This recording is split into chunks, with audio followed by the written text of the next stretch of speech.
Bonjour à toutes et à tous. Mon nom est Karine Cazot et je suis directrice principale à l'Association des professionnels de la construction et de l'habitation du Québec. Je vous souhaite la bienvenue à notre webinaire sur les programmes en efficacité énergétique d'Hydro-Québec, des financements qui sont disponibles pour vos projets. On est bien heureux que vous soyez avec nous en ce mois de décembre si chargé, comme on le sait, avant la période des fêtes.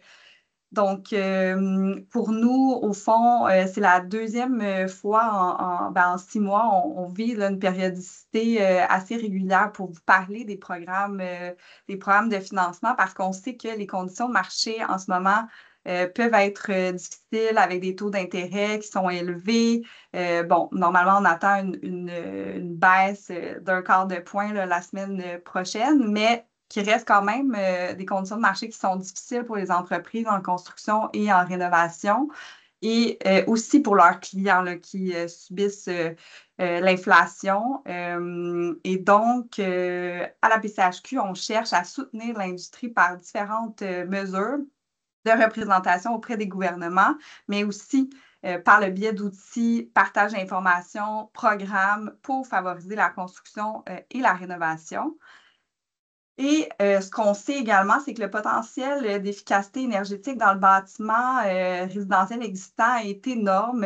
Selon une étude qu'on a réalisée l'année dernière avec Dunsky Énergie et Ressources naturelles Canada, on pourrait aller chercher 11 à 15 TWh en rénovant notre parc existant de façon efficace. Puis, c'est l'équivalent de 2 fois la production annuelle de la Romaine, ce qui équivaut à alimenter la grande région de Québec en électricité durant 1 an. Donc, vraiment un immense potentiel. Hydro-Québec va vous parler de ses ambitieux objectifs là, de production d'électricité pour arriver à répondre à la demande d'ici 2030. Donc, ce potentiel-là, ben, on peut aller chercher comment, notamment avec ces programmes-là qu'on va vous présenter aujourd'hui. Vous pouvez vraiment nous aider à y arriver. Donc, ces fameux programmes, ce sont Logivert, solutions efficaces que vous pouvez proposer à vos clientes et clients pour bénéficier là, d'une aide financière. Et comme ces programmes-là sont somme toute assez récents, Hydro-Québec aimerait mieux comprendre quelle est la meilleure période de dépôt des demandes de subvention là, pour vous.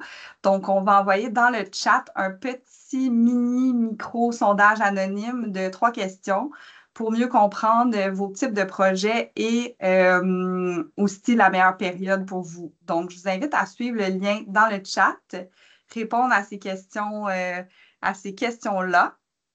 Donc, ça va prendre quelques instants certainement pour vous permettre d'y répondre. Je vais regarder là, les réponses entrées, puis vous propulser là, la prochaine question.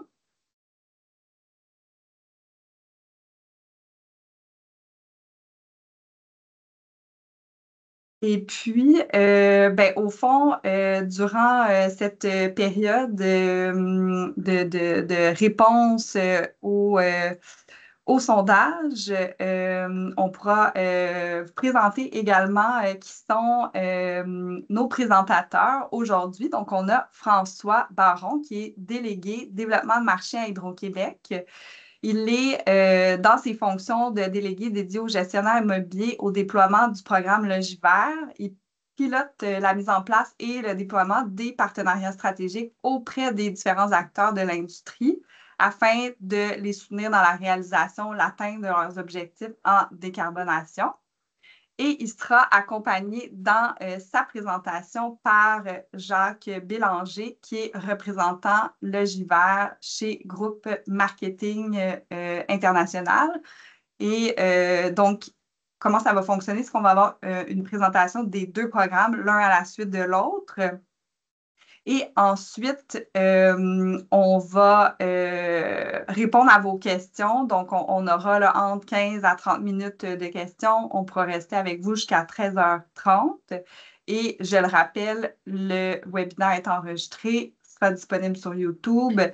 Et c'est pour cette raison que vos caméras et micros ont été fermés là, par l'équipe technique. Vous n'avez pas nécessairement à attendre la période de questions. Là, si vous voulez déjà, pour ne pas les oublier, les mettre dans le chat, je vais m'occuper là, de les ramener au moment opportun à nos présentateurs. Donc, au fond, dans le petit sondage, je vois là, qu'il y a plusieurs réponses entrées. Apparemment, c'est possible là, de déposer des projets en tout temps. Maintenant, je vous propose une autre question sur le nombre de portes là, que vous prévoyez rénover ou construire. Là. Donc, ceux qui viennent de joindre à nous, il y a un petit lien dans le chat. Des petites questions pour permettre à Hydro-Québec de mieux ajuster là, sa période de demande de subvention en fonction des besoins de l'industrie. Donc, je vous invite à cliquer sur le petit lien si ce n'est déjà fait pour poursuivre ces réponses au mini-sondage. Et je vais céder la parole sans plus tarder à François là, qui va démarrer la présentation. Super. Ben, merci beaucoup, Karine, pour l'introduction.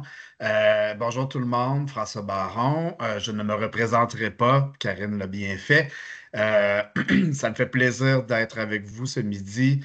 Et en premier lieu, j'aimerais remercier là, la PCHQ pour cette belle tribune. C'est sûr qu'on cherche à parler le plus d'acteurs de l'industrie toujours. Donc, la PCHQ est un très bon partenaire pour Hydro-Québec.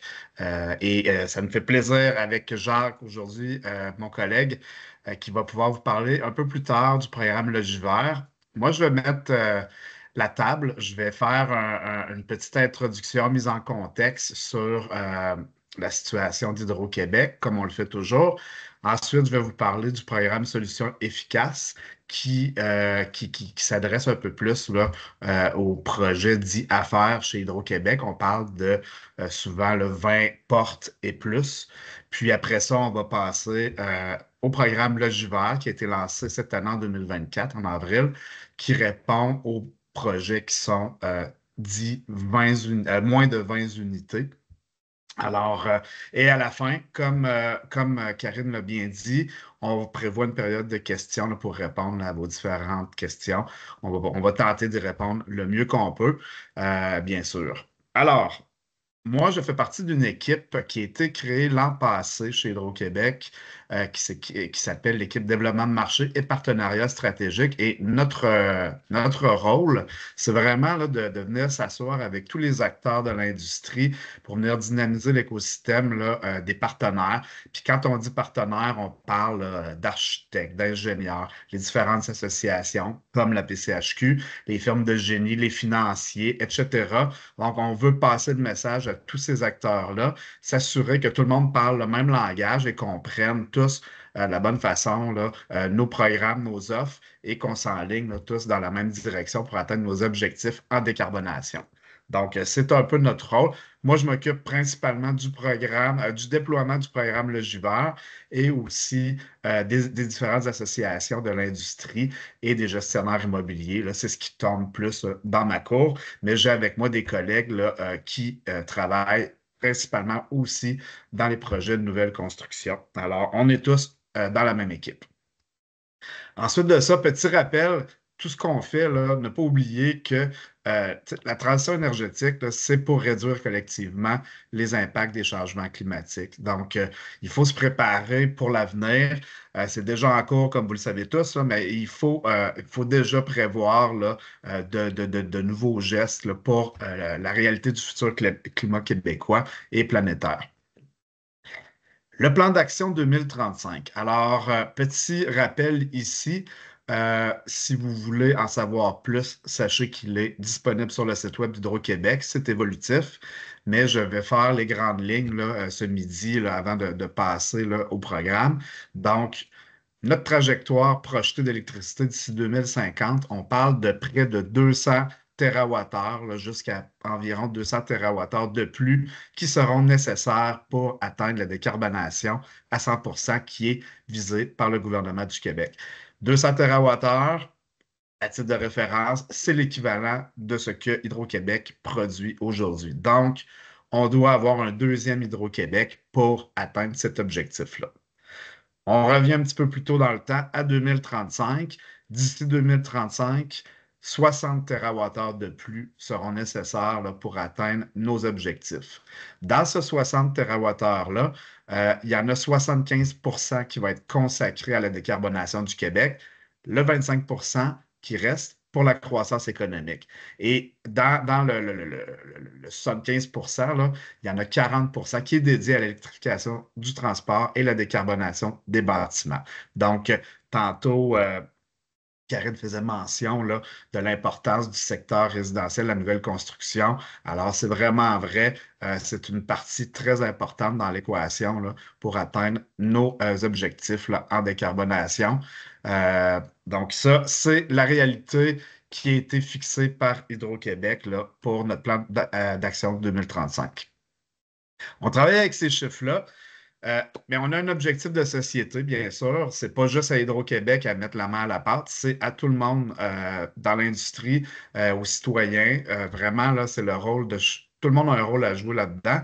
Puis on divise ça vraiment là, en deux volets, énergie et puissance. Donc, diminuer notre demande d'énergie de 21 TWh en efficacité énergétique. L'efficacité énergétique, c'est une avenue très intéressante parce que c'est un moyen simple de dire à tout le monde de consommer mieux, de consommer moins, en ayant des équipements plus efficaces, peut-être aussi en ayant aussi de meilleures notions de consommation.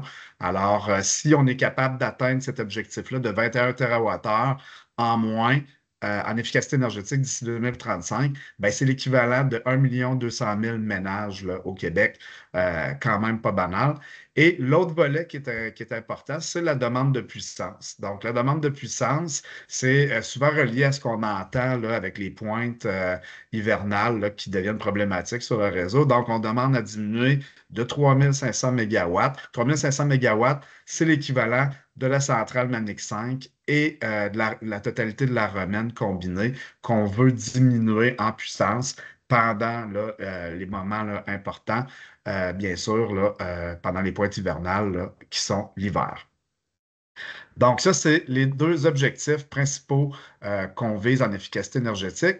Gestion de la demande, de la puissance. Je viens d'en parler, diminuer notre puissance de 3500 mégawatts. Comment qu'on peut y arriver? Ben, quand il fait super froid, il y a des fortes demandes d'électricité, bien sûr, le matin et en fin de journée, quand tout le monde se lève et quand tout le monde revient de travailler. Ça met de la pression sur le réseau, surtout là, par grand froid, comme j'ai dit tantôt. Alors, je passe à la prochaine. Pourquoi on doit réduire et optimiser notre consommation d'électricité pendant ces périodes-là? Ben, parce qu'on a quand même une capacité maximale en puissance disponible actuellement. Vous voyez sur le tableau ici la ligne orangée, on est à environ là, 39 000 mégawatts là, en puissance disponible sur le réseau. Euh, c'est écrit 37 200, là, mais c'est plus environ 39 000 actuellement. Et on a dépassé, là, il y a une pointe historique là, qui a fait, qui a levé quand même un flag important en février 2023, là, durant l'hiver, pendant un grand froid en fin de journée. On a dépassé cette disponibilité-là. Et qu'est-ce qu'Hydro-Québec fait dans ce temps-là? Ben, il s'assure de pouvoir fournir, bien sûr, tous ses clients et il va se tourner vers des sources alternatives. Là, souvent, il va aller acheter de l'énergie qui vient de nos voisins du Sud, qui ne vient pas toujours de sources très propres. Donc, ça n'aide pas dans nos objectifs de décarbonation d'acheter de l'énergie non propre à l'étranger. Il faut être autonome, puis il faut le faire là, avec une énergie propre. Alors, qu'est-ce qu'on peut faire? Ben, c'est adopter des nouveaux comportements, diminuer tous ensemble en même temps pendant ces périodes de pointe-là notre consommation. Ça va soulager le réseau. Et en échange, ben, Hydro-Québec va remettre de l'argent en offre tarifaire à ses clients qui participent, qui contribuent à soulager le réseau via différentes offres comme la gestion de la demande de la puissance au niveau affaires. Il y a aussi ILO qui est sorti là, il y a 3-4 ans environ pour le résidentiel. Et il y a la tarification dynamique, là, toujours là, pour ceux là, qui veulent le faire de façon manuelle. Donc, ILO automatisé, tarification dynamique de façon manuelle pour le résidentiel. Et il y a la gestion de la demande de la puissance pour le secteur affaires. C'est ces offres tarifaires-là qui viennent aider, qui viennent conscientiser les gens à moins consommer pendant cette période-là. Donc, si tout le monde le fait, ben, ça va éviter d'acheter de l'énergie non propre et aussi, ça va nous permettre de continuer à croître économiquement parce que si tout le monde consomme en même temps, ben, on ne pourra jamais laisser de la puissance pour de nouveaux projets. Alors, il faut le faire. Très important. Puis je tiens à préciser un détail très important. Les enjeux de puissance là, au Québec, là, on parle là, de 100 heures environ dans toute l'année qui sont problématiques. Donc, ce qu'on dit à nos clients, c'est par ces 100 heures-là là, dans toute l'année, si tout le monde pouvait un peu moins consommer, mieux consommer, ben, ça pourrait faire toute une différence pour l'avenir, là, pour la croissance économique du Québec. Alors, voilà, ça, c'était nos enjeux là, au niveau de la gestion de la puissance. Mais je reviens à nos programmes en efficacité énergétique. Alors, on a deux programmes qui sont Solutions efficaces et le vert pour les immeubles résidentiels. Solutions efficaces versus le vert, c'est très simple. Je les ai décortiqués ici en deux sections, nouveaux bâtiments versus bâtiments existants. Donc, bien sûr, ça nous intéresse un peu plus les nouveaux bâtiments aujourd'hui, malgré que pour la rénovation, les bâtiments existants restent bien sûr très pertinents dans cette rencontre. Alors, au moins 20 logements, on s'en va tout simplement dans le programme Solutions efficaces, qui est le programme à faire que je vais vous présenter. 19 logements au moins, on s'en va dans le vert. Ça, c'est pour les nouveaux bâtiments. Pour les bâtiments existants, au moins 20 logements. Alors là, il y a deux possibilités. Si c'est un compteur par projet, c'est solution efficace. Donc, souvent, des systèmes centralisés avec un compteur vont passer dans le programme Affaires d'Hydro-Québec. Si c'est des logements alimentés par des compteurs distincts, exemple, des tours à condominium, là, avec un compteur par unité, ben, ça reste dans le programme Le Juvert. Si c'est 19 logements au moins, encore une fois, pour bâtiments existants, ça s'en va dans le vert, tout simplement. Fait que ça, c'est les deux façons là, de catégoriser nos programmes de façon le plus simple possible là, actuellement. Le programme Solutions efficaces. Je me lance là-dedans. Euh, les marchés desservis, ben, c'est les petites, les moyennes, les grandes entreprises, les entreprises agricoles aussi. Donc, on dessert là, le commercial, l'institutionnel, l'industriel. Et c'est important de préciser que souvent, le multirésidentiel chez nous va être catégorisé dans le commercial au niveau affaires. Donc, je le répète souvent, mais le programme Solutions efficaces, c'est vraiment pour le programme, c'est la section affaires chez Hydro-Québec. Si vous allez sur le site web d'Hydro-Québec, il y a résidentiel, affaires. Ici, on est dans affaires. Euh, comment ça s'organise, comment ça se structure? Il y a toujours une première étape potentielle de faire une analyse énergétique sur vos projets, que ce soit des projets existants à rénover ou des nouveaux projets. Il y a possibilité de recevoir un appui financier pour faire une analyse énergétique. Je vais en parler un petit peu plus loin. Ensuite, une fois que cette analyse-là est faite ou non, il y a les mesures via le logiciel OSE que vous pouvez télécharger du site web d'Hydro-Québec, OSE, qui permet, avec des mesures qui sont déjà prédéfinies dans le logiciel, de venir calculer en temps réel les appuis financiers que vous pourriez recevoir pour vos projets.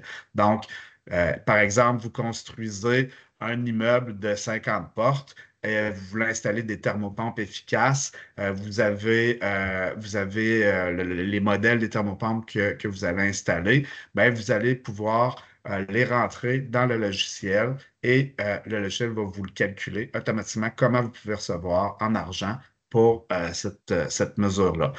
C'est super simple, ça se fait en 3 étapes. Donc, vous décidez c'est quoi votre tarif, vous décidez, vous choisissez c'est quoi votre tarif, vous choisissez c'est quel type de mesure que vous voulez appliquer et par la suite, une fois que le scénario vous convient, vous pouvez envoyer la demande tout simplement et le paiement se fera par la suite. Alors ça, c'est pour l'offre simplifiée.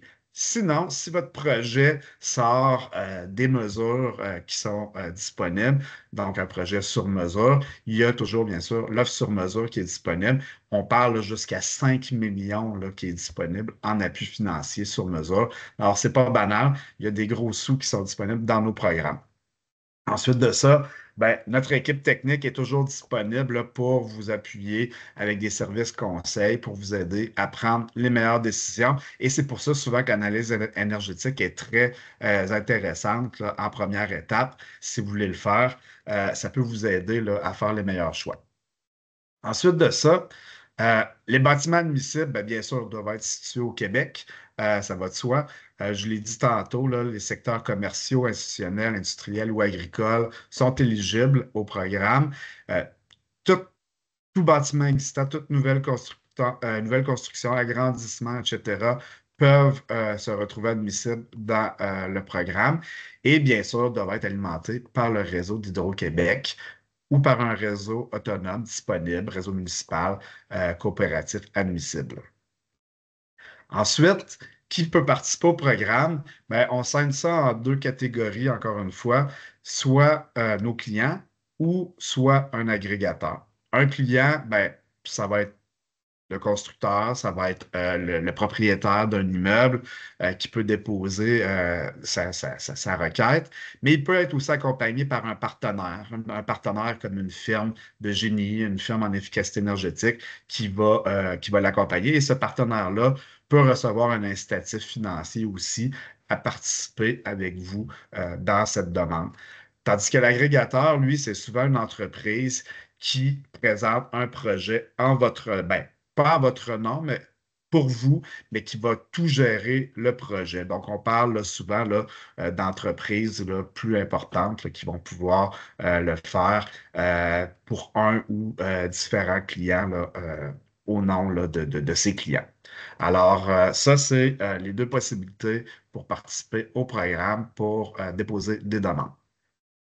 Alors, l'analyse énergétique, c'est quand même une étape très intéressante. On a beaucoup de clients qui participent à ça. Elle est disponible depuis mai 2022, cette aide financière-là. Donc, c'est ça, comme je disais, c'est une aide à la décision pour cibler des projets qui vont générer des économies d'électricité. Donc, oui, on va appuyer financièrement par la suite les équipements qui sont efficaces énergétiquement, mais c'est bon aussi pour votre facture ou la facture de vos clients qui vont faire l'acquisition de vos unités. Ils vont avoir des factures moins élevées. Alors, c'est une plus-value, c'est une valeur ajoutée dans vos projets. Ça peut couvrir aussi une partie. Ben, on peut couvrir une partie des coûts reliés à l'analyse, tout dépendant là, de la valeur de l'analyse, mais on offre jusqu'à 50 000 en appui financier pour faire cette analyse-là. Et je vous dis, ça comble amplement la majorité là, des coûts d'analyse qu'on voit là, dans l'industrie. Alors, jusqu'à 50 000 qui peut être versé. Et vous allez bénéficier encore une fois de l'accompagnement des experts d'Hydro-Québec là, avec la firme là, que vous allez mandater pour faire cette analyse-là. Quand je dis que c'est jusqu'à 50 000 ben, il y a un premier versement qui est fait au tout début, après l'approbation du rapport d'analyse énergétique. Donc, 40 des coûts jusqu'à concurrence de 20 000 et la balance, le 60 qui reste jusqu'à concurrence de 30 000 est versé une fois que les mesures qui ont été recommandées sont appliquées, sont réalisées dans le projet. Donc, jusqu'à 50 000 super important ici, toujours faire la demande de l'analyse énergétique avant de donner un mandat à une firme. Parce que si vous êtes déjà en mandat pour faire une analyse énergétique avec une firme et qu'après vous faites la demande auprès d'Hydro-Québec, il est fort possible que ce soit refusé. Il faut toujours faire la demande avant à Hydro-Québec. Je continue. Euh, Pardon, ouais. Il y a des nouveautés dans Solutions efficaces dans le programme. Depuis octobre 2024, vous en avez peut-être entendu parler, ça a fait un peu jaser. Il y a des mesures hyper intéressantes qui ont été ajustées. Je vais faire un survol là, rapide là, des mesures les plus importantes. Donc, on est rendu à la version 5.0 là, de OSE et OSE. Et il y a un volet très intéressant là, qui a été ajouté là, pour la gestion de la demande de la puissance, qui va pouvoir aider les clients à installer les meilleurs systèmes, les meilleures pratiques dans leurs projets, que ce soit là, pour des projets existants ou des projets à venir. Alors, je vais faire un survol de ces nouveautés-là. Il y a la possibilité là, de faire un recalibrage de certains appuis financiers selon les coûts du marché. Donc, il y a des appuis qui ont été rehaussés. On parle, là, par exemple, là, de géothermie. Donc, les appuis ont été, bien sûr, là, majorés à cet égard. Il y a eu aussi des replis sur certains appuis financiers qui sont devenus de plus en plus, on va dire, communs, standards comme l'éclairage. Donc, les gens ont bien adopté ces nouveaux standards-là dans l'industrie. L'éclairage au LED est devenu quelque chose de normal. On le voit sur toutes les tablettes là, des magasins, des quincailleries. Donc, c'est rendu quelque chose qu'on va tranquillement tendre là, à moins financer. Alors, ben, profitez-en pendant que c'est encore là. On ne sait pas quand est-ce que ça va partir, mais pour l'instant, c'est encore disponible. Pour les petites entreprises, une autre chose qui est intéressante, c'est qu'on a abaissé le seuil d'appui financier. Avant, ça prenait un minimum là, de 1 000 $. Maintenant, à partir de 500 les appuis sont disponibles pour les projets en efficacité énergétique. Et pour les moyennes et grandes entreprises qui participeraient à l'offre sur mesure, ben, il y a une majoration là, à 45 cents du kilowattheure. Avant, c'était de 30 sous le kilowattheure. Donc, ça, c'est aussi très intéressant. Et il y a une augmentation du plafond là, à 5 millions de dollars par projet. C'était 3 millions de dollars avant. Fait que ça, c'est on va dire, les grandes lignes là, qui ont été apportées. Je ne peux pas vous parler de toutes les mesures parce qu'il y a quand même eu plusieurs ajustements, là. Mais si vous allez sur le site web d'Hydro-Québec puis vous téléchargez l'outil OSE, vous allez pouvoir vous amuser à faire des scénarios et les constater par vous-même. Ensuite de ça, ben, la grande nouveauté pour nous, là, c'est vraiment là, au niveau des nouvelles mesures en gestion de la demande de la puissance. Donc, pour l'offre GDP, il y a la possibilité là, de se tourner vers trois options de financement. Alors, quelqu'un qui veut participer à la GDP et qui n'a pas nécessairement tout le système en place dans son projet ou dans son futur projet là, qui est prévu d'être construit, peut bénéficier là, d'appui financier de la part d'Hydro-Québec pour l'accompagnement à ce niveau. Donc, les trois options. L'option 1, programmation. Quelqu'un qui veut juste bénéficier d'appui financier pour venir programmer des stratégies de GDP dans le SAB ou BMS, là, communément appelé, d'un bâtiment, ben, va pouvoir recevoir là, une subvention pour le faire, en autant qu'il y ait déjà, bien sûr, un SAB là, prévu ou existant dans le projet. Après ça, pour les projets où il y aurait déjà un SAB, mais qu'on voudrait aussi installer des nouveaux points de contrôle pour optimiser la stratégie GDP, ben, il y a possibilité de financer aussi cette partie-là. Donc, on peut là, ajouter une couche là, pour certains projets pour qu'ils soient optimisés. Et la dernière option, non la moindre, c'est pour ceux qui n'ont pas de SAB dans leur projet, ben, on peut même venir financer là, une partie de l'installation, des coûts reliés à l'installation là, d'un SAB, d'un BMS là, dans un bâtiment. Alors, c'est tout nouveau depuis octobre 2024. On espère que les gens vont en profiter pour adopter là, ces nouvelles pratiques-là qui sont très intéressantes pour Hydro-Québec, comme je vous l'ai présenté tantôt, si on veut soulager le réseau, c'est des stratégies qui vont pouvoir le faire et qui vont pouvoir récompenser financièrement le propriétaire là, de la facture Hydro-Québec là, en récompense là, en argent.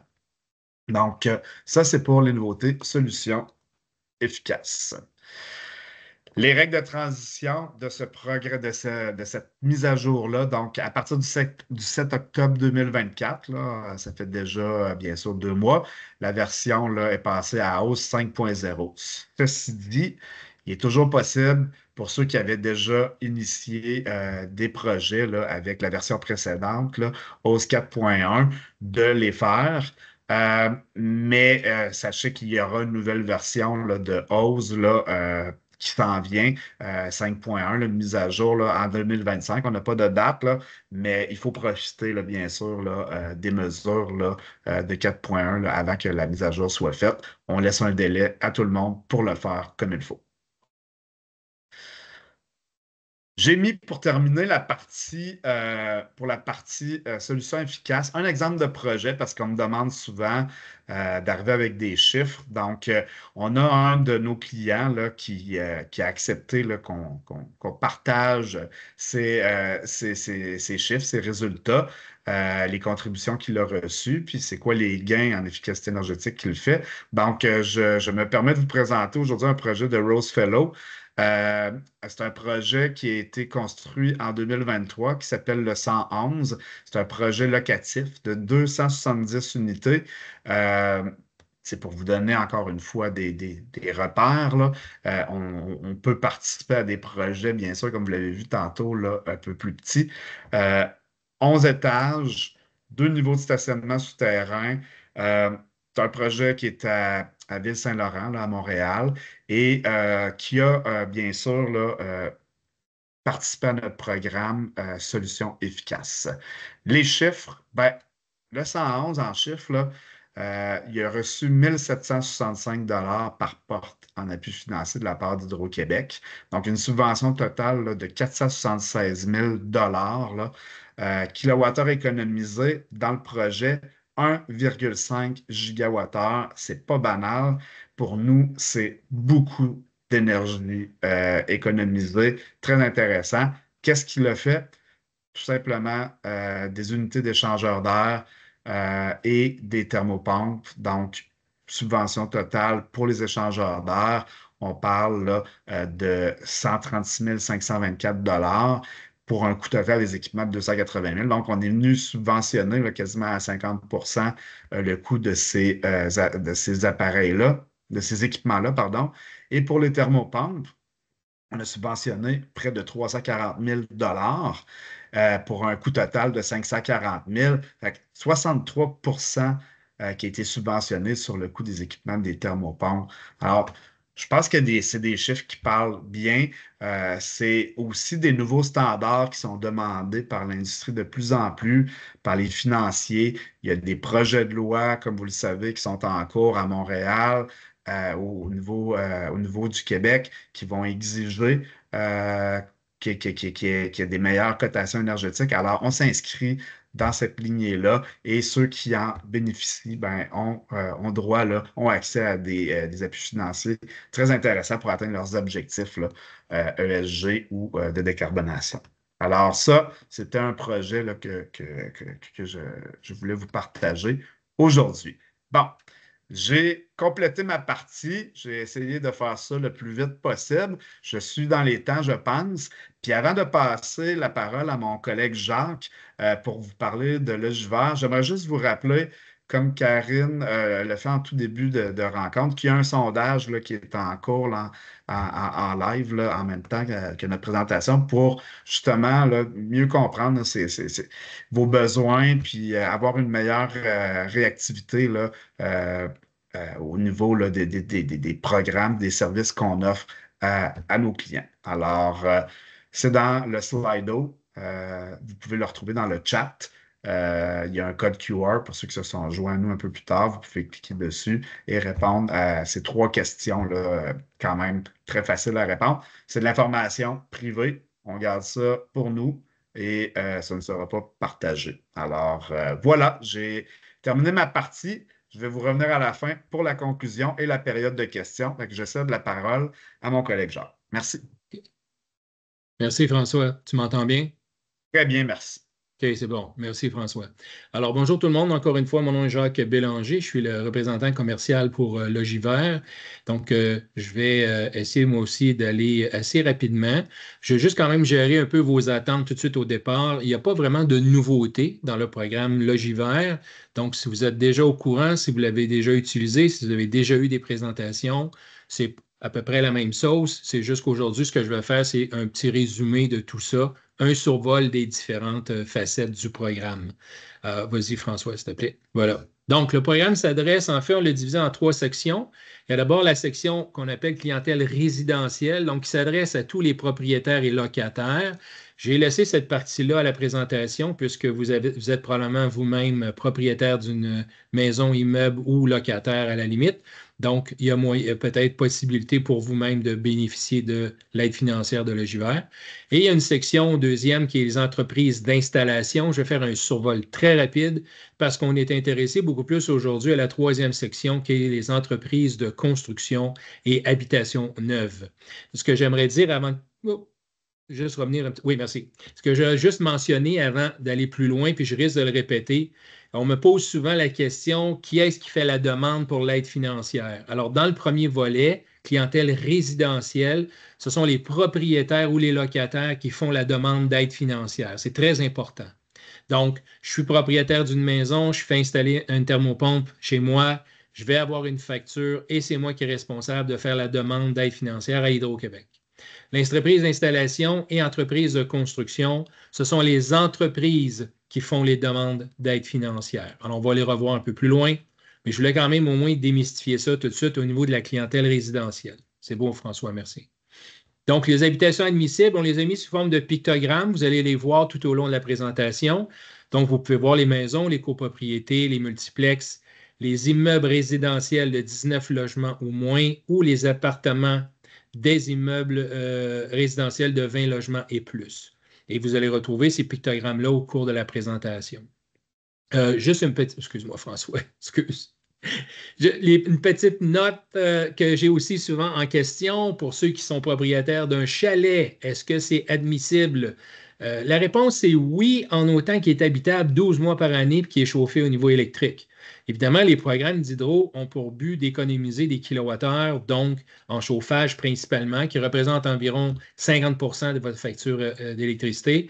Donc, on veut s'attaquer à ça. Donc, oui, on peut installer des équipements efficaces dans un chalet en autant qu'il est habitable à l'année. Donc, pas applicable pour votre petit shack pour la chasse à l'orignal. C'est beau, François, merci. Donc, les exigences, un peu comme l'autre programme, situé au Québec, alimenté en électricité et habitable à l'année. J'ajoute maintenant le chalet à ça. Évidemment, relié avec un réseau autonome ou municipal dans votre région, coopératif, c'est aussi admissible. Et ne pas perdre de vue que peu importe dans quel programme vous êtes, vous avez 9 mois après la date de la mise en place de la mesure pour faire la demande d'aide financière à Hydro-Québec. Ce qui veut dire généralement à partir de la date des factures qui ont été déposées, qui ont été remises à Hydro-Québec. Donc, vous avez 9 mois pour le faire et pour le déposer. Vas-y, François. Juste amener une petite précision, Jacques. Ici, quand on parle de 9 mois pour les programmes, c'est vraiment les volets de Logivert. Hein? Oui, Logivert. Parce que dans le programme à faire, ça peut être rétroactif jusqu'au mois de juin 2020, tout dépendant de la version que vous utilisez. Donc, il y a ce petit détail-là que je voulais préciser. C'est correct. C'est parfait. C'est complémentaire, mais pas l'aspect Logivert. Vous avez 9 mois après la date de mise en place. D'où pourquoi les petites questions qu'on a posées dans le chat, à savoir quelle serait la meilleure période pour vous pour le déposer, parce qu'on prend en considération qu'il y a 9 mois là, mais on veut voir par rapport à vous, qu'est-ce qui ferait le mieux. On y va avec ça. Vas-y, François. Merci. Cette acétate-là, on voulait vous la montrer depuis le départ du programme, qui est depuis le 16 janvier 2024. On n'a pas encore un an, on a 11 mois à peu près. On a quand même un très grand succès. Le programme va très bien. Au 30 septembre, on avait accueilli et payé 42 000 demandes juste en termes de thermopompes ou efficaces centrales et géothermiques. Donc, vous êtes tous des gens d'affaires. Vous êtes capable de calculer assez rapidement que si on fait une remise de chèque à un client qui a généralement quelques zéros à l'arrière, ça peut vous donner un peu une idée de l'ampleur de l'aide financière qui a été déposée par Hydro-Québec en moins d'un an déjà dans le cadre du programme Logivert. Et tout ça, pour ceux qui ont participé, ben, il y a une partie de ce succès-là qui vous revient et on vous en remercie énormément. Alors voilà, tu peux avancer, François. Oui, puis j'aime bien dire ici pour compléter ce que Jacques vient de vous communiquer, que tranquillement, on avance vers... oui, il y a beaucoup d'argent qui est déposé par Hydro-Québec en appui financier, mais c'est toujours mieux faire l'efficacité énergétique que construire un nouveau barrage. Donc, si tous ces projets-là peuvent éviter de construire un barrage, c'est un super beau gain financier pour Hydro-Québec et pour la société. C'est tout. Oui, c'est bon. Donc, en général, on le fait, celle-là déjà. Voilà. Clientèle résidentielle. On va attaquer donc le premier secteur. Ici, vous avez un tableau qui résume toutes les mesures. Je vais d'abord attirer votre attention sur la première, qui est l'isolation de toit et travaux de calfeutrage. Il faut remarquer qu'il y a en fait deux mesures dans celui-là. Il faut absolument que les deux soient présentes pour pouvoir bénéficier de l'aide financière de 1 500 $. Et à droite, vous avez pour quel type d'habitation, en particulier pour cela, pour les maisons. Les deux suivantes, cuisinière à induction et sécheuse à pompe à chaleur, ont une petite étoile qui indique que si vous êtes locataire, vous êtes admissible pour ces deux mesures-là, avec des aides financières de 250 $ applicables pour à peu près toutes les habitations qui sont admissibles par Hydro-Québec. Pour les thermopompes, on a les thermopompes efficaces et on a les thermopompes haute efficacité et travaux de calfeutrage. Je tiens à mentionner que Hydro-Québec a déterminé un standard de base qui est de 1000 BTU à l'heure à moins 8 degrés Celsius. Ce standard-là, vous allez le retrouver à chaque fois dans les énoncés. Pour la thermopompe efficace, on y va jusqu'à 120 $ du 1000 BTU. Et pour les très hautes efficacités et travaux de calfeutrage, donc deux mesures, 140 $ du 1000 BTU à l'heure. Donc, très important de voir aussi quelles habitations sont applicables.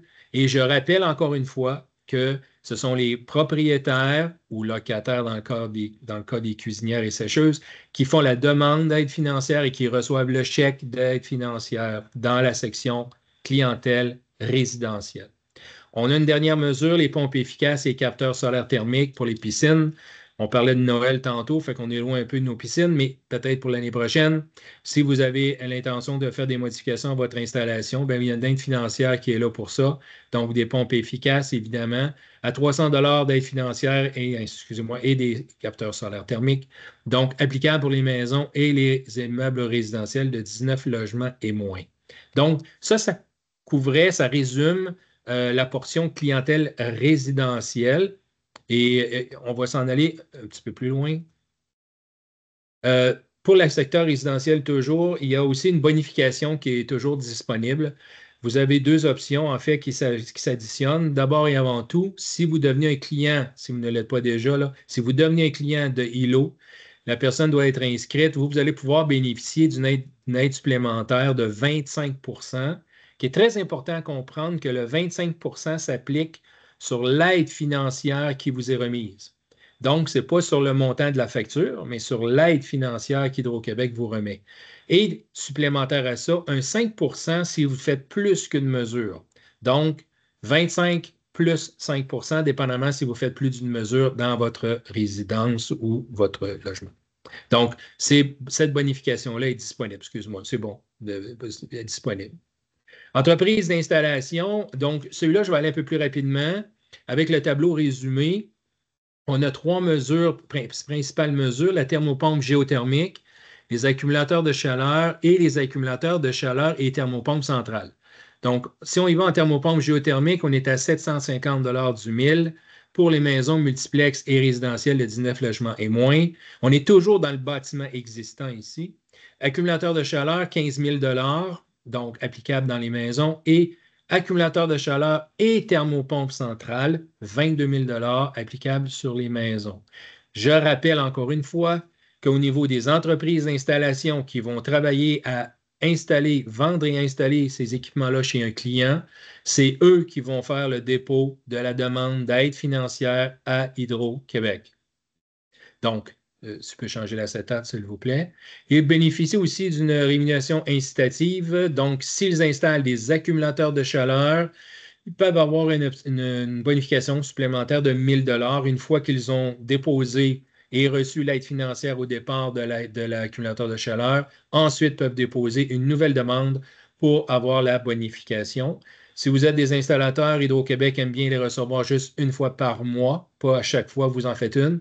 Donc, de regrouper vos demandes, mettons au 15 du mois, et de nous les envoyer, puis on va les traiter à ce moment-là. Donc, voilà pour les entreprises d'installation. On va aller tout de suite à l'autre. Entreprise de construction, je pense maintenant c'est plus le sujet qui vous intéresse. Donc, encore une fois, je commence avec ça. Les aides financières sont remises à l'entreprise de construction. Je me fais beaucoup poser la question, c'est-tu mon sous-traitant ou c'est moi? C'est l'entreprise de construction. Donc, nous avons deux sections ici. La première pour les maisons. En haut à gauche, on peut voir. On a les maisons. Donc, si on prend la première option, efficacité, thermopompe murale à très haute efficacité et échangeur d'air, l'aide financière a été déterminée à 140 $ par 1000 BTU à l'heure à -8. Donc, l'option est composée de deux mesures. Très important que pour chacune des options, parce qu'on ne lira pas tous, là, mais pour chacune des options, vous devez avoir les mesures qui sont indiquées. Donc, si je vais un petit peu plus loin, je vais aller pour les maisons, mais à droite complètement, option optimisation. Vous avez 4 mesures qui doivent être présentes afin de pouvoir faire la demande d'aide financière. Donc, on parle ici des accumulateurs de chaleur, thermopompe centrale, échangeur d'air Energy Star et les capteurs solaires thermiques pour l'eau chaude. Quand ces 4 éléments-là sont présents, vous pouvez faire une demande d'aide financière et vous allez recevoir 22 000 $ par, évidemment, emplacement. Si je vais un peu plus bas, les multiplex et meubles résidentiels de 19 logements et moins, François vous l'a présenté un peu au départ. Dans le programme Logivert, on s'arrête à 19 logements dans la nouvelle construction. Donc, si vous êtes en mode nouvelle construction, 19 et moins, voici la section qui peut vous parler. Donc, on a encore une fois 3 options. La première, efficacité, thermopompe murale à très haute efficacité, une aide financière de 120 $ du 1000 à -8 degrés Celsius tout le temps. Donc, si je m'en vais à droite, option optimisation, thermopompe murale à très haute efficacité et capteur solaire à 175 $ du 1000 BTU. Donc, peu importe les options que vous allez choisir, en autant que les mesures sont présentes et on peut en faire la démonstration, vous pourrez recevoir cette aide financière-là. Avant d'aller plus loin, François, pas trop vite, sur le site Internet, très, très, très important, je ne l'ai pas dit encore pour le résidentiel, mais ça s'applique. Je ne l'ai pas dit encore pour les installateurs, mais ça s'applique.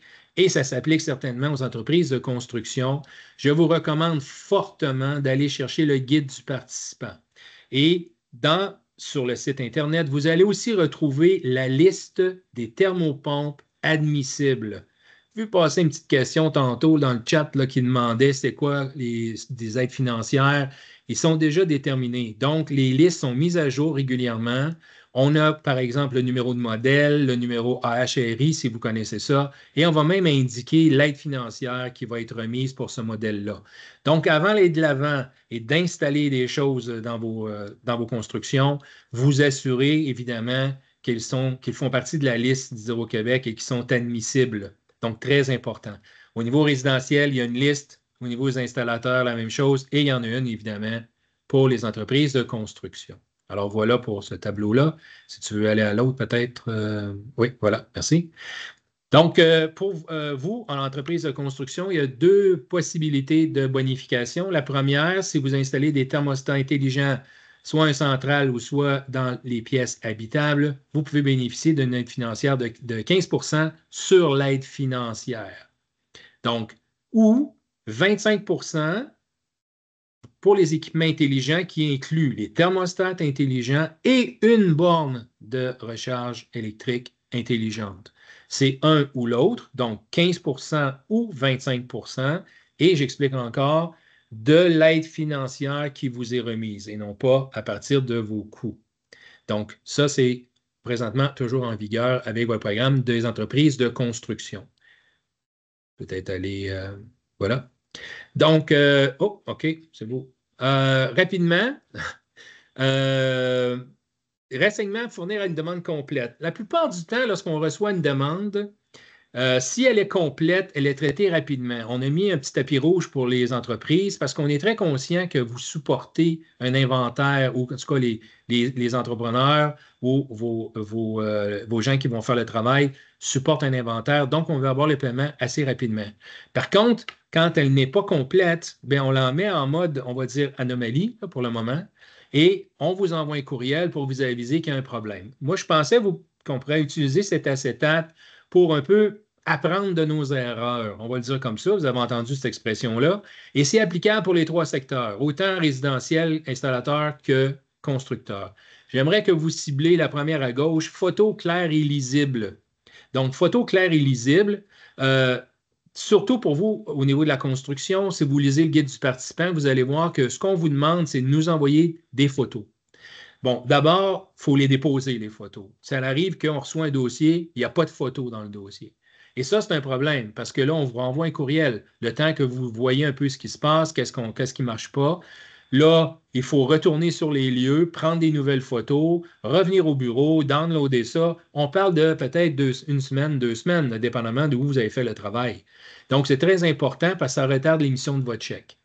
On va, par exemple, demander une photo de la plaque signalétique. S'il vous plaît, je sais qu'on n'est pas tous des photographes professionnels, mais assurez-vous que quand on l'agrandit, on voit les chiffres encore. Parce que nous, évidemment, on va l'agrandir un petit peu. On a besoin, exemple, des numéros de série. Et les numéros de série, des fois, ne sont pas toujours faciles à lire, donc on va agrandir un peu la photo. Donc, soyez généreux là, et prenez votre temps et d'avoir des bonnes photos qui sont explicables. Je finis avec celle-là. On nous a envoyé toutes sortes de choses dans les derniers mois. Le principal, au printemps, on a commencé à recevoir des photos et il y a quelqu'un quelque part dans l'univers québécois qui nous a envoyé la photo de sa haie de cèdre. Bon, ça ne nous a pas servi à grand-chose pour l'aider avec son aide financière, mais ça a certainement retardé le traitement de sa demande et de son aide financière. Et au nom de toute l'équipe qui savait que je venais faire la présentation aujourd'hui, m'ont demandé de vous remercier pour toutes les belles photos de vacances d'été que nous avons reçues cet été. On parle ici de roulottes, d'enfants qui font du tube derrière les bateaux, des soirées autour du feu avec les marshmallows. Donc, c'est super le fun, mais encore une fois, ça retarde le traitement de votre demande. Je vais arrêter ici parce que les autres photos, on préfère ne pas en parler. Le numéro de série et le numéro AHRI à droite, très, très, très important. Donc, s'assurer que sur les équipements, puis là, on parle souvent aux installateurs ici qui font du résidentiel, donc d'écrire les informations de base, non sur la facture. Encore une fois, ça s'adresse plus au niveau résidentiel, mais quand même, bon à savoir qu'on a besoin d'un minimum de détails. La dernière vous touche peut-être un petit peu plus, où on exige évidemment le numéro et la preuve de licence RBQ de votre entreprise de construction.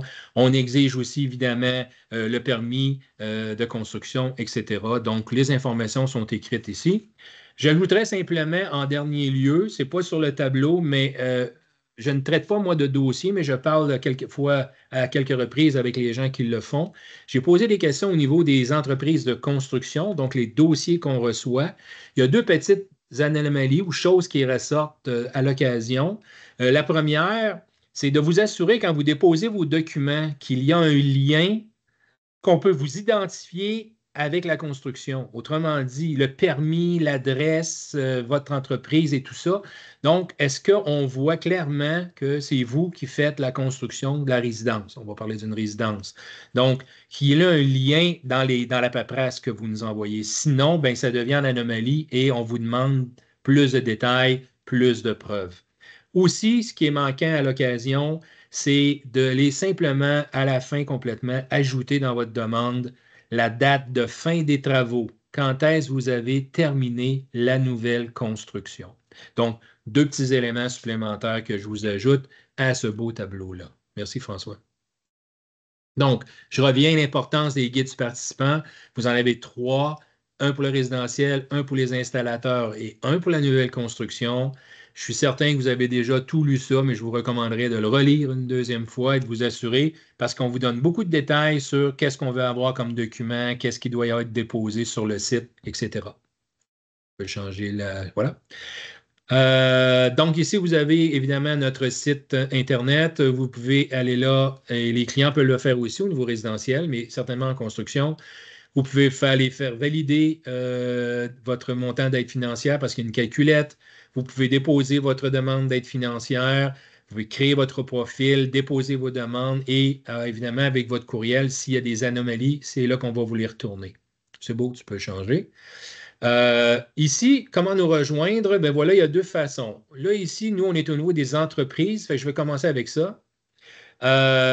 Si vous avez des questions à poser, vous pouvez nous rejoindre au numéro de téléphone suivant et à l'option 2, vous tombez avec les gens qui sont plus spécialisés au niveau des entreprises. Sinon, la boîte support à commercial logivert.ca, c'est là que vous pouvez envoyer vos questions. Et évidemment, et on va en avoir tantôt, puis je suis certain qu'il y en a quelques-unes là-dedans, peut-être qu'on ne pourra pas répondre, parce que là, quand on rentre dans des cas un peu plus complexes ou des cas un peu plus particuliers, moi, je vous suggère d'aller chercher un écrit. Comme disait mon père, les paroles s'envolent, les écrits restent. Et ça vous permet d'avoir un écrit qui appuie vers quoi vous vous en allez. Si c'est plus au niveau du résidentiel, par exemple, vous voulez mettre une thermopompe chez vous, vous avez des questions, vous avez l'info Logivert et le numéro de téléphone qui est inscrit là. Donc, pour les entreprises, on vous a fait un petit tapis rouge au niveau de la boîte courriel et du numéro de téléphone pour rejoindre des gens un peu plus spécialisés. Voilà. Tu peux tourner la page, je crois. OK. Ben, Voilà. Ça merci, complète pour moi. Jacques. Merci. Oui, merci beaucoup, Jacques. C'est parfait, toujours aussi pertinent. Je vois Merci. le temps qui file, il est déjà 13 heures, donc on va se garder du temps pour les questions. Il me reste juste à conclure. J'ai remis le tableau que je vous ai présenté au tout début à la fin. Des fois, avant une présentation, c'est un peu plus flou quand même. Là, j'espère que c'est plus clair pour vous. Donc, nouveau bâtiment existant, 20 logements et plus, solution efficace, moins de 20 logements ou unité, Logivert. Et la même chose au niveau des bâtiments existants, petite variable, un compteur, programme à faire, et sinon, Logivert. Alors, ça, c'était le petit récapitulatif de nos programmes, là, solution efficace versus Logivert, disponible sur le site web d'Hydro-Québec, toujours, bien sûr, pour le résidentiel. Je conclue en disant que tout ce qu'on vous a présenté aujourd'hui, là, c'est sûr que c'est beaucoup d'informations, mais on le fait, on essaie de simplifier le tout. On travaille fort pour continuer à simplifier le tout. Ça peut paraître complexe des fois. Sachez que c'est très simple aller sur le portail de Logivert. Je l'ai fait moi-même cet été. Ça m'a pris 5 minutes. Donc, ça peut paraître des fois un peu pire que c'est. J'entends beaucoup d'entreprises qui me partagent leur expérience, qui ont apprécié, qui ont trouvé ça bien fait, que ça se dépose simplement. Donc, ne voyez pas ça comme un fardeau, mais plutôt comme une plus-value, comme je dis toujours pour vous. Ça va vous permettre de réduire vos dépenses. Ça va permettre de donner de la valeur à vos propriétés, donc être plus compétitif, parce que oui, il y a des appuis financiers pour les équipements que vous allez installer, mais n'oubliez jamais la facture qui sera moindre pour vos clients par la suite. Et bien sûr, toujours ne pas oublier qu'on contribue tous à l'atteinte des objectifs de décarbonation dans une transition durable et votre marque, votre image de marque, ça va être un plus pour vous pour votre clientèle et pour votre équipe, votre personnel aussi qui travaille avec vous. Voilà. Ça, c'était mon petit mot de la fin. J'espère que le tout était clair. La suite est maintenant entre vos mains, comme on dit. C'est vous qui avez le pouvoir de faire la différence pour un avenir plus vert. Et j'ai mis un petit QR code ici. Des fois, les gens, s'ils veulent avoir des réponses en privé, vous pouvez bien sûr compléter là, le petit formulaire contact. On va pouvoir là, vous orienter vers les bonnes personnes chez nous. J'espère que vous sentez qu'on est présent parce que c'est le cas. On essaie d'être le plus possible partout à l'écoute de la clientèle.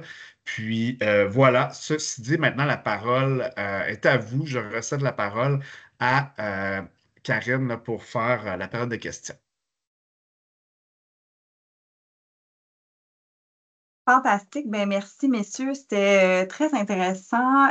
Il y a effectivement plusieurs questions dans le chat concernant le PowerPoint.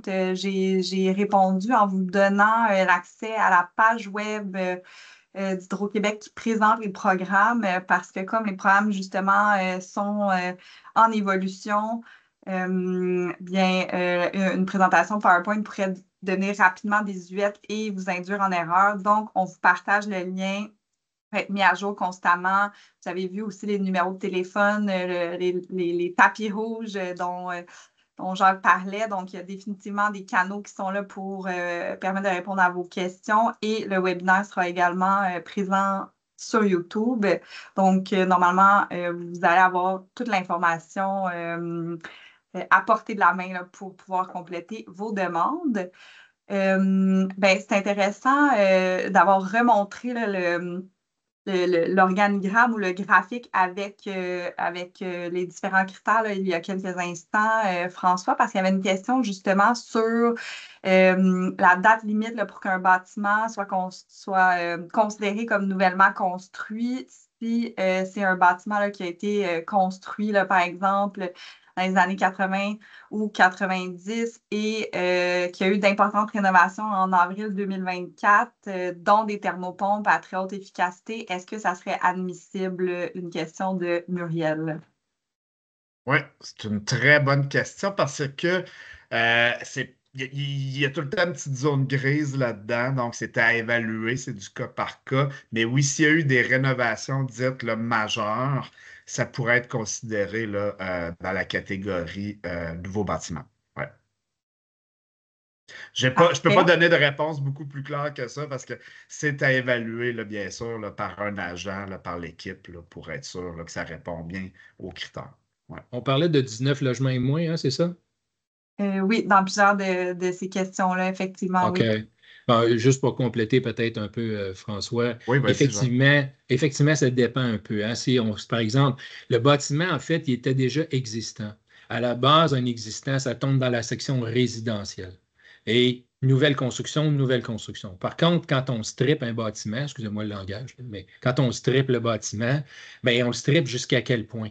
Et Mm. c'est là ce que François dit, c'est que ça va peut-être dépendre du projet. C'est là que moi, je suggère d'aller vous chercher un écrit avant. Donc, d'écrire dans la boîte support et d'aller vous chercher tout de suite un positionnement par rapport au type de travaux que vous allez faire. Là, à ce moment-là, vous êtes beaucoup plus sécure sur la façon que vous allez investir et que vous allez le faire. Ouais, puis peut-être vous éviter de perdre du temps là, à déposer des demandes qui pourraient être refusées. En plus, oui, Ouais, c'est ça. Tout à tout à fait. fait. Puis j'ai déjà eu une question dans ce sens aussi, un bâtiment qui passe complètement au feu. Qu'est-ce qu'on fait? Est-ce que c'est Mhm. une nouvelle construction? Donc, on pourrait dire que oui. Si le bâtiment a été entièrement rasé et qu'on doit repartir sur les fondations, c'est en effet considéré comme un bâtiment neuf. Parfait. Donc là, on a aussi une situation, une question, là, ben, plusieurs questions en fait de Muriel là, qui semble travailler pour une entreprise qui n'est pas nécessairement une entreprise de construction, mais plutôt une entreprise qui exploite là, des bâtiments résidentiels et des logements. Donc, elle aimerait savoir justement là, comment elle peut créer son profil dans le système. Puis si justement cette entreprise exploitante de bâtiment a fait affaire avec une entreprise de construction qui a fait installer des thermopompes, est-ce qu'ils sont admissibles au programme? Veux-tu y aller, Jacques? Là, j'imagine, encore une fois, on parle de logivert, Euh, parce qu'on est dans un C'était bâtiment précisé existant. On est de dans 19 un. logements ou moins. Ouais, Ouais. c'est ça, existant. OK. Donc, un Ben, gestionnaire d'immeuble, là. Exact. Ouais. oui, c'est ça. Ben, en Oui, fait, c'est il va faire confirmé. affaire avec. Excusez-moi. Non, non, c'est parce que je suis le chat en même temps. C'est confirmé par Muriel, c'est le OK, cas. OK. OK. OK. Donc, si on a bien compris la question, c'est un 19 logements et moins existant qui a un administrateur qui va faire, exemple, un remplacement de thermopompe pour l'un de la bâtisse. C'est ça? Ouais, c'est ma Euh, compréhension, moi oui. aussi. OK. Il faut faire attention avec le remplacement. Normalement, on y va avec une installation neuve, par exemple, qu'elle n'a jamais eu à l'intérieur. Le programme, ça s'applique le JVR pour ça. Dans le remplacement, ça dépend. Il y a un peu une petite zone grise ici, ça va dépendre. On va dire que oui, dans la mesure qu'on remplace les appareils intérieurs et extérieurs. Donc, dans ce cas-là, c'est admissible. Euh, Sinon, là, ça peut se compliquer. Ça dépend. Hmm. C'est, euh, exemple, tantôt ce que François disait, si ça a passé au feu. J'ai quelqu'un qui est venu me voir l'autre jour, ça avait passé au feu, mais pas au complet. Fait que là, on remplaçait une partie, mais l'autre partie, c'est-tu les clients ou c'est-tu admissible, etc. C'est là que moi j'écrirais à ce moment-là la boîte, là. Mais d'emblée, ce qu'elle vient de nous dire, moi je crois que ce serait admissible pour du remplacement. Par contre, il y a un minimum de temps. Si par exemple, on venait des installer, puis ça ne fait pas très longtemps, puis qu'on les rechange déjà parce qu'on veut des plus grosses, là, ça risque d'être un peu plus problématique. Et surtout, on marche au numéro de série, donc on peut identifier facilement aussi les équipements qui sont installés. C'est ça. Puis Mhm. j'amène un complément à ça, c'est que c'est sûr qu'une thermopompe qui a 5 ans d'âge ne pourra pas être remplacée et participer au programme parce qu'elle est encore bonne pour durer. On parle de 10 à 15 ans, là, une garantie là, sur une thermopompe, là. Ouais. Donc, ça va être considéré, là, bien sûr, là. Mais euh, on parle de cas d'exception là, dans les remplacements. Là, c'est vraiment un petit pourcentage des demandes là, qui sont traitées dans ce sens-là. Sinon, la majorité des cas, il n'y a pas de problématique. Oui, c'est ça. Puis, je m'excuse, hein, Karine, je vais devancer, mais pendant qu'il parlait, j'ai vu passer quelle boîte support on parle, là. Fait que la boîte courriel pour les entrepreneurs à Logivert, c'est support à commercial logivert.ca. Donc, et c'est dans le PowerPoint qu'on a présenté là. Ça va être disponible sur le YouTube, mais je vous le répète tout de suite quand même, là. Boîte support à commercial logivert.ca. Merci beaucoup. Parce qu'on en Ouais. parlait, là. Ouais, puis si vous allez sur le site web d'hydroquebec.com/logivert, là, Tout est vous là. allez, tout est là, toutes les informations sont là aussi. Ça Je et vais les mettre fameux le guides lien du aussi. participant. Ouais. Parfait.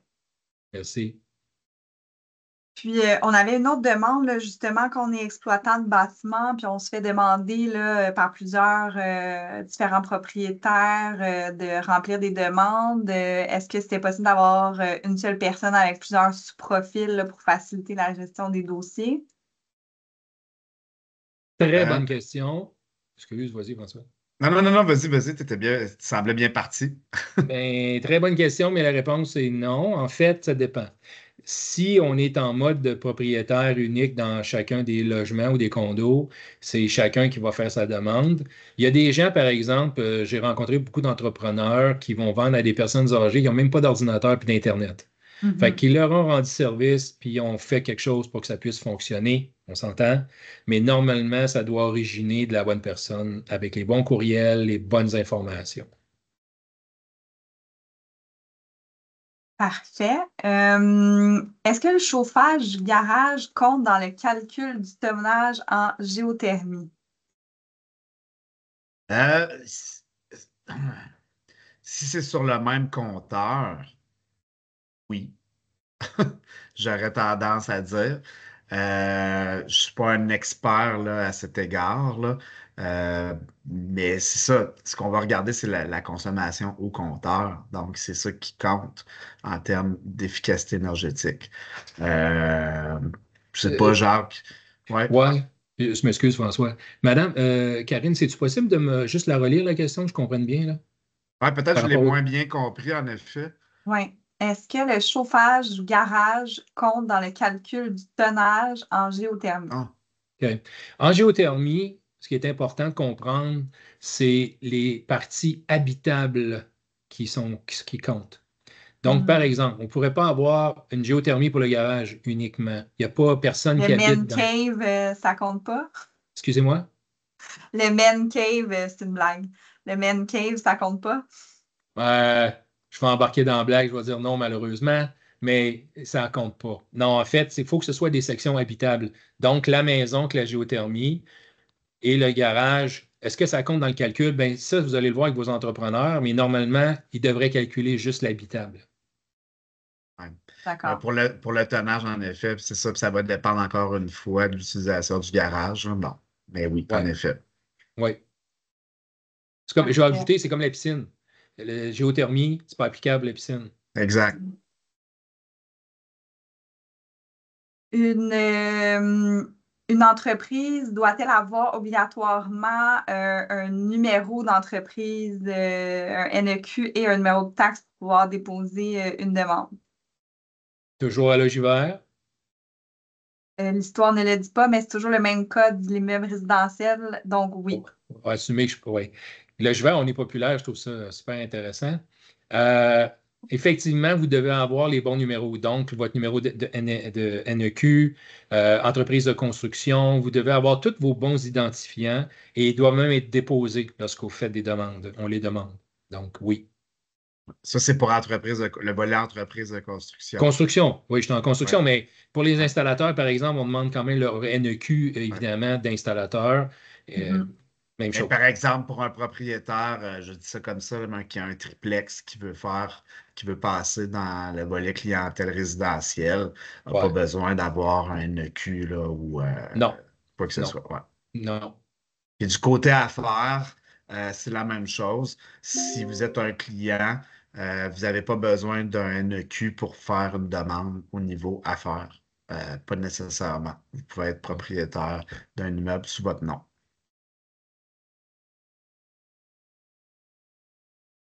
Je pense que parce qu'il y a eu quand même les réponses au sondage, il semble y avoir quand même plusieurs entreprises commerciales dans la salle, mais peut-être pose moins de questions dans le chat. J'avais une autre question pour le JVAC. Au fond, quelle autre pièce justificative qu'un compte de taxes une pièce justificative de propriété autre qu'un compte de taxes peut être acceptée? Est-ce qu'un numéro de lot, c'est considéré comme une preuve suffisante? Bon, on va démystifier ça un petit peu, là. Le compte de taxe, normalement, commence quand le propriétaire a pris possession du bâtiment, là. On va parler d'une maison, par exemple. Donc, Mhm. oui, le compte de taxe va être là, mais dans le cadre d'une construction, je pense, en tout cas, on ne demande pas, à ma connaissance, le compte de taxe. On le demande du côté résidentiel. D'ailleurs, si je m'en vais là, on veut que sur la facture apparaissent les mêmes noms qu'il y a sur le compte de taxe. Donc, si monsieur demande une thermopompe dans sa maison, fait installer une thermopompe, puis se fait faire une facture à son nom, puis qu'on demande comme pièce justificative le compte de taxe, mais il y a le nom de lui et de madame, ben, ça tombe en anomalie. On vient de tomber dans ce que je parlais tantôt. Pour les Mhm. nouvelles constructions, on n'est pas encore au compte de taxe parce qu'il n'est pas encore en prise de possession. Je ne sais pas si ça répond, mais en tout cas, c'est le mieux que je peux faire ce que j'ai compris de la question, là.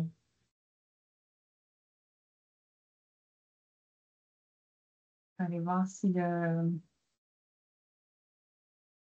D'accord, il n'y aurait pas de suivi nécessairement à cette question et ça faisait le tour jusqu'à maintenant là, des questions OK? qu'on a reçues. Cédric dit qu'il imagine comme preuve que le formulaire d'enregistrement avec la GCR, la garantie de construction résidentielle, est correct. Je ne sais pas si vous avez déjà C'est vécu pas des documents ça. standards, je vais le dire comme ça, mais ça ne veut pas dire OK. que c'est mauvais, hein, parce que Hydro-Québec peut demander toute autre preuve, là, dépendamment. Comme je disais Mhm. tantôt, on a besoin de faire un lien entre le constructeur et la résidence qui est bâtie. Donc, les permis, les licences, etc. Hydro-Québec a pris un engagement de s'assurer que tout ce qui allait se bâtir allait être réglementé et fait selon les normes de façon conforme. Et pour ça, on exige les NEQ, on exige les numéros d'entreprise, on exige les permis de construction, etc., etc. Parfait.